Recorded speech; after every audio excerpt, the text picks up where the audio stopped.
I absolutely love the Lord. I love my wife more than anything. She is very, very pretty. Just, oof, I love her. That clip was recorded in 2013. 13 years later, in the early hours of February 16, 2026, that same man picked up a phone again. This time the call was to 911. Somebody broke into my home. Somebody broke in my home and shot my wife. One of those recordings made America believe in him. The other made investigators question everything. And somewhere between the man on that stage in 2013 and the man on that phone in 2026, something went very wrong inside a quiet house on Cunningham Court in Tip City, Ohio. And there is one detail at the center of this case, a single provable detail, that investigators say collapsed the entire story Caleb Flynn told that night. By the end of this video, you will know exactly what that detail was, and you will understand why it matters. Before we get anywhere near the night everything changed, you need to understand who Ashley Flynn was, because she isn't a background figure in this story. She is its center. Everything begins and ends with her. Ashley Flynn was 37 years old, a woman whose life was shaped by a faith that wasn't just something she believed in. It was something she lived every single day. It showed up in the way she worked, the way she served, and the way she connected with people. She had spent years in education, first as a full-time teacher and later as a substitute within the Tip City School District. Beyond the classroom, she coached 7th grade girls volleyball at Tippecanoe Middle School, mentored students through LifeWise Academy, and gave her time to her church, Christian Life Center in Butler Township, just outside Dayton, Ohio. But titles alone don't fully capture who Ashley was. She was a mother to 2 young daughters, and that role was at the heart of everything she did. Friends, colleagues, and community members consistently described her as warm, kind, and deeply present. But on February 16, 2026, she was found dead in her own bed. I'm Kasha Hancock in Tip City, where a homicide investigation is underway after a local coach was killed during a burglary early Monday morning. My sister knows her very well, and rightfully so. She's extremely devastated, and Ashley and her children have been very kind with my sister. At first, investigators believed they were looking at a burglary, but before we follow that path any further, we need to understand what was happening inside the home. Because the truth of this case lives in the dynamic between Ashley and her husband, Caleb Flynn.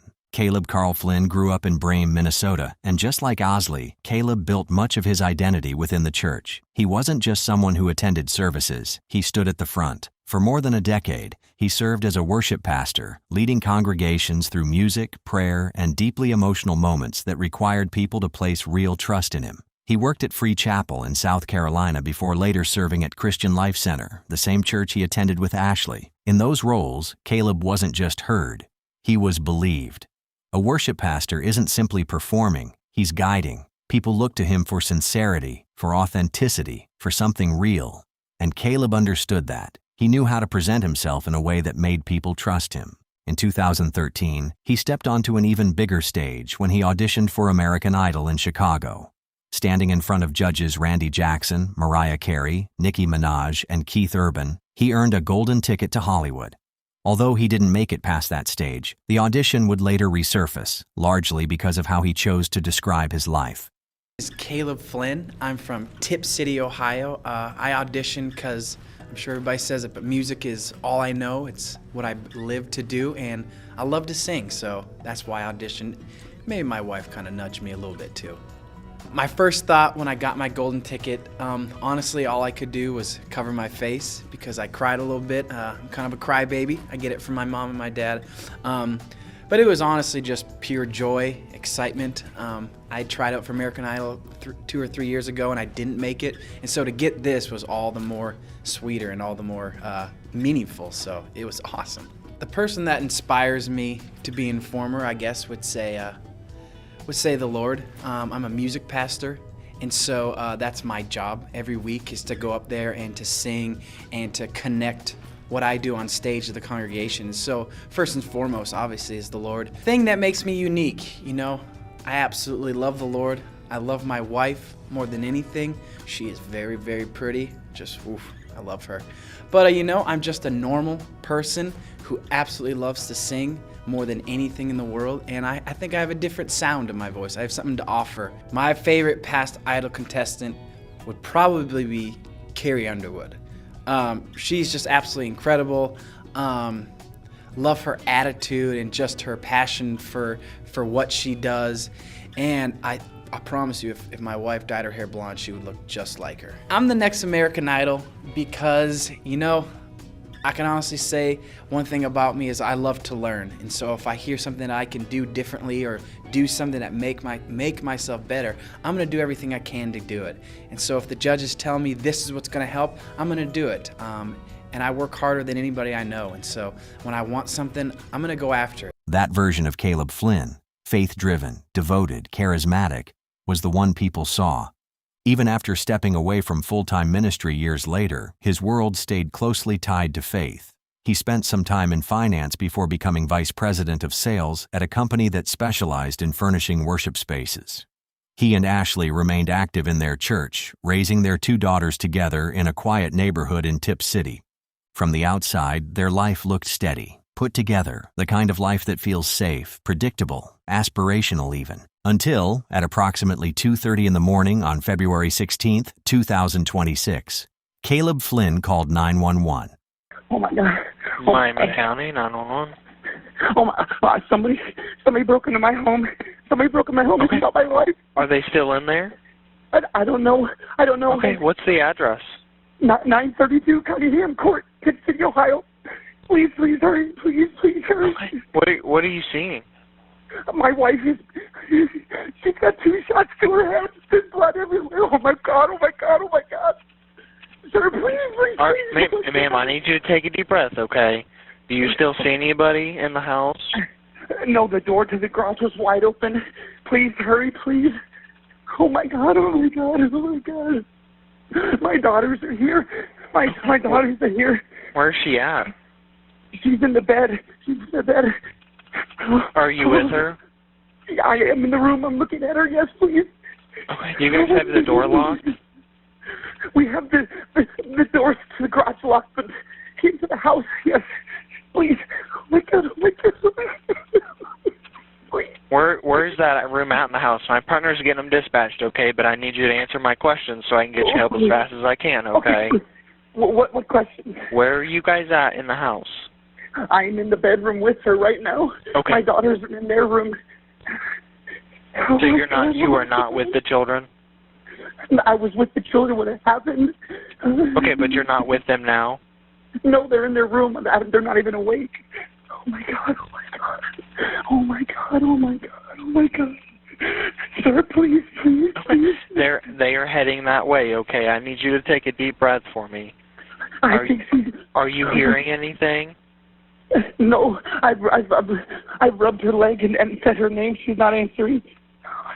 Officers arrived at the home on Cunningham Court, expecting a possible burglary scene. But very quickly, what they saw did not line up with Caleb Flynn's story.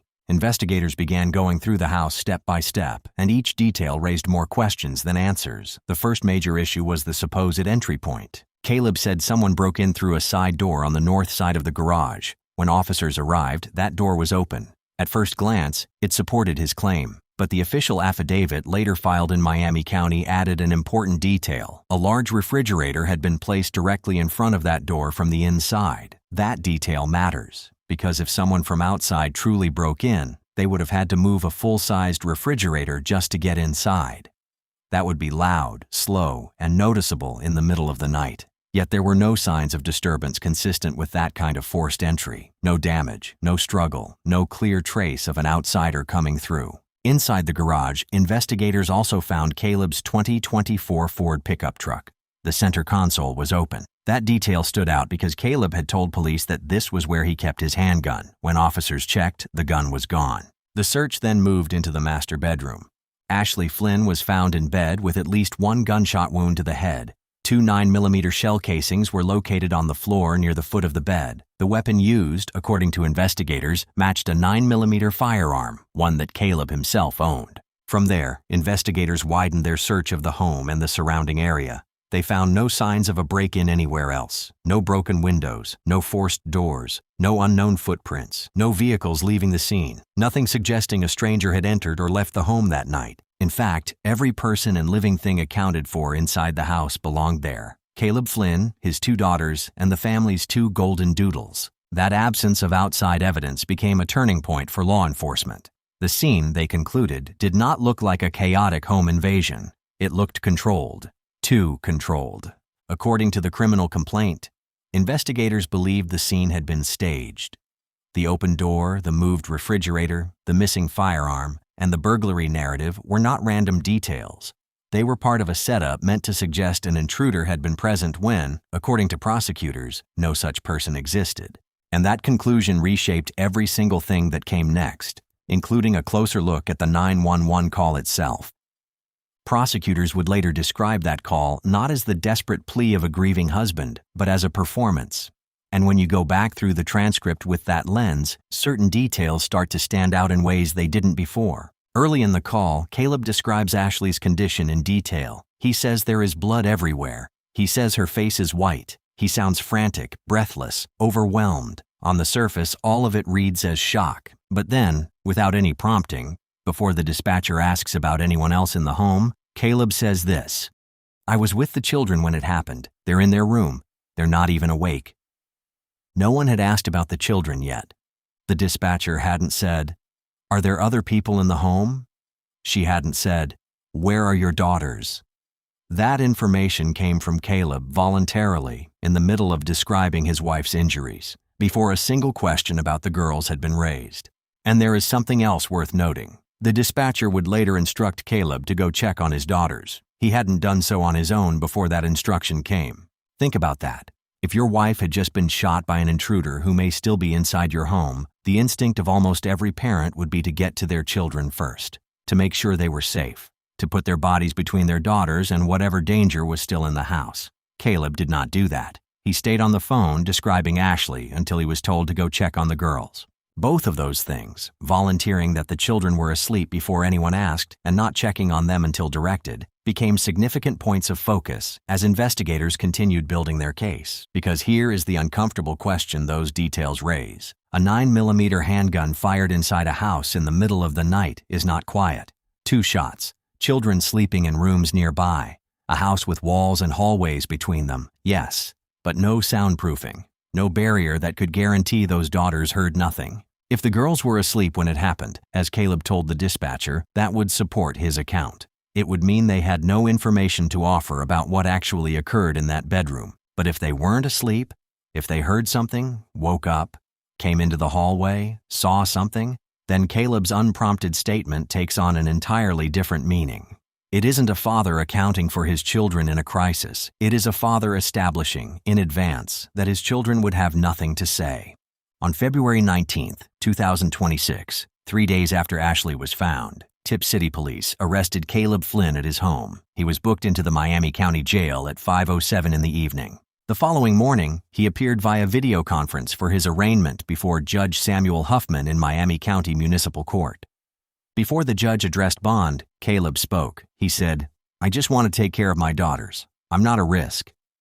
The judge set his bond at $2 million cash. He ordered Caleb to have no contact with his minor children. Caleb Flynn pleaded not guilty to all charges. Those charges, as filed, are worth going through carefully because each one tells a different part of the same story. 1 count of murder. Under Ohio law, this carries a potential sentence of 15 years to life. The criminal complaint states plainly that Caleb Flynn murdered his wife in the early morning hours of February 16, 2026. 2 counts of felonious assault with a deadly weapon. The 2 separate counts correspond directly to the physical evidence recovered at the scene, the 2 9mm shell casings found on the floor near the foot of Ashley's bed, and 2 counts of tampering with evidence. This is the piece of the charge sheet that speaks specifically to what happened in that house after Ashley died and before Caleb picked up the phone. 2 separate counts means 2 distinct acts of tampering, at minimum. The refrigerator, the garage door, the truck console, the construction of a forced entry narrative from the inside of a house where no forced entry actually occurred.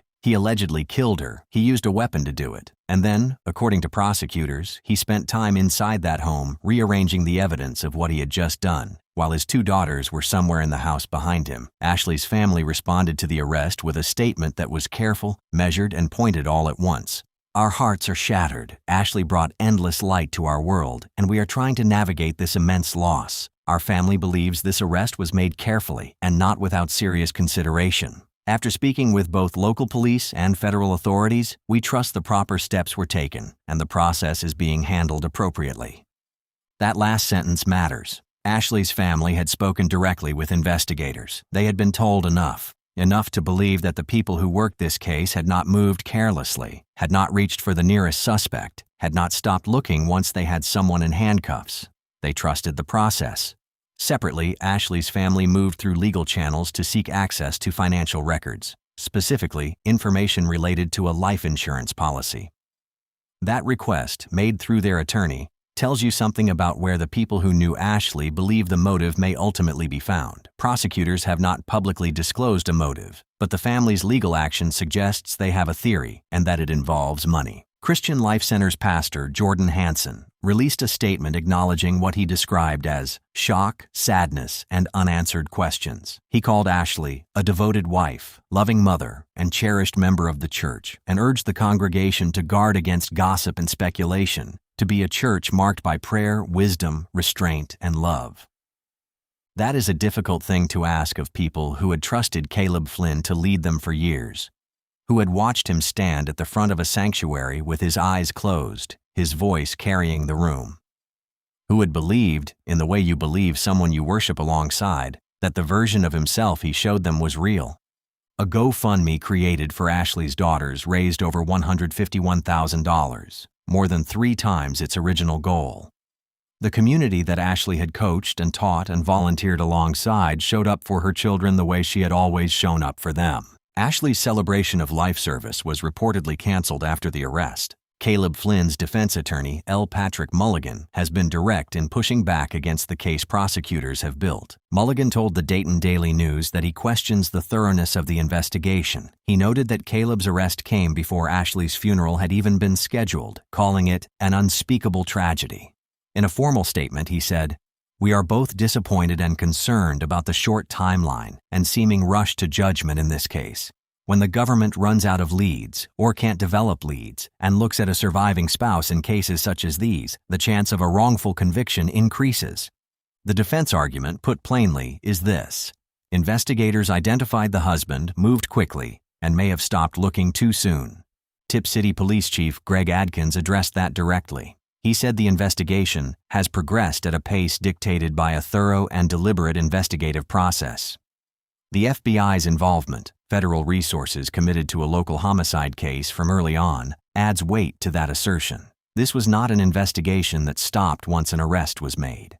As the case moved toward trial, a pre-trial hearing on April 23, 2026 addressed several outstanding motions. Among them was a motion regarding the protections available to child witnesses under Ohio law. Both daughters, ages 9 and 12, confirmed by stipulation in open court, are anticipated to testify. Defense counsel raised concerns, citing a recent appellate ruling, arguing that certain procedural protocols could, if misapplied, create grounds for reversal. The prosecution responded that the legislature had deliberately excluded those procedural requirements from the relevant statute. The court took the matter under advisement and indicated a written ruling would follow. The fact that this motion exists, the fact that both sides are already positioning around the conditions under which those girls will take the stand, tells you something about what each side believes those daughters know. A jury view of the Cunningham court home was also granted. The impaneled jury will be transported to the house. They will walk through the garage where investigators found an open door and a refrigerator that shouldn't have been where it was. They will stand in the rooms. They will see the layout for themselves. Caleb Flynn will not be present for that visit. His attorney waived his right to attend. The court confirmed on the record that Caleb understood what he was giving up. A 2-week jury trial is scheduled to begin May 4, 2026, before Judge Huffman. There are several things to watch as this case moves toward the courtroom. The first is ballistic confirmation. Caleb owned a 9mm handgun. 2 9mm shell casings were recovered at the scene. Whether forensic testing has confirmed that his specific firearm was the weapon used has not been publicly disclosed. If that confirmation is introduced at trial, it closes one of the few remaining gaps between the physical evidence and the charge. The second is the digital record. In nearly every domestic homicide case prosecuted in the last decade, the clearest picture of what was building inside a marriage comes not from the crime scene, but from the phones, the search history, the financial transfers, the text messages sent and deleted in the weeks and months before everything collapsed. The FBI's involvement suggests this investigation has looked well beyond the bedroom on Cunningham Court. What that digital record contains, what it shows about the state of the Flynn marriage in the period leading up to February 16th, may be the most consequential evidence the jury hears. The third is motive. Prosecutors have not yet offered one publicly. Ashley's family's move to access life insurance records is worth watching. Motive is not a required element of a murder charge in Ohio, but in practice, a jury that understands why is a jury that can place everything else into a frame. When that piece arrives, it will change how every other piece of evidence is read. And the fourth, the one that sits above all the others, is the daughters. Two children, 9 and 12 years old, anticipated to take the stand in a trial about their mother's death and their father's alleged role in it, protected under Ohio statute. Questioned by both sides in a courtroom where the outcome will shape the rest of their lives regardless of the verdict. Caleb told the 911 dispatcher that his daughters were not even awake. Prosecutors have demonstrated through the charges filed and the evidence cited that they believe virtually every other element of Caleb's account that night was false. The intruder did not exist. The forced entry was constructed. The staged scene was designed to point blame outward. If all of that was false, then the claim that the girls were asleep is the one part of his story that was either the truth or the most important lie of all. Ashley Flynn was 37 years old. She coached girls who looked up to her on the volleyball court. She substituted in classrooms where students remembered her name long after she left. She sang as a child, served as an adult, and spent her years building a life defined by showing up for the people around her. On February 16, 2026, she was found in her own bed, in her own home, on her own quiet street. Her daughters are still here. Her community is still here. The people who stood beside her in those church pews, who watched her cheer from the sidelines, who sat across from her at school events and never imagined they were sitting across from someone running out of time. They are still here, carrying this. As of the time of making this video, there are still no new updates in the case. However, if any developments do come out, we will make sure to cover them in a follow-up video, so be sure to subscribe and turn on the notification bell so you don't miss any updates. Thank you for watching.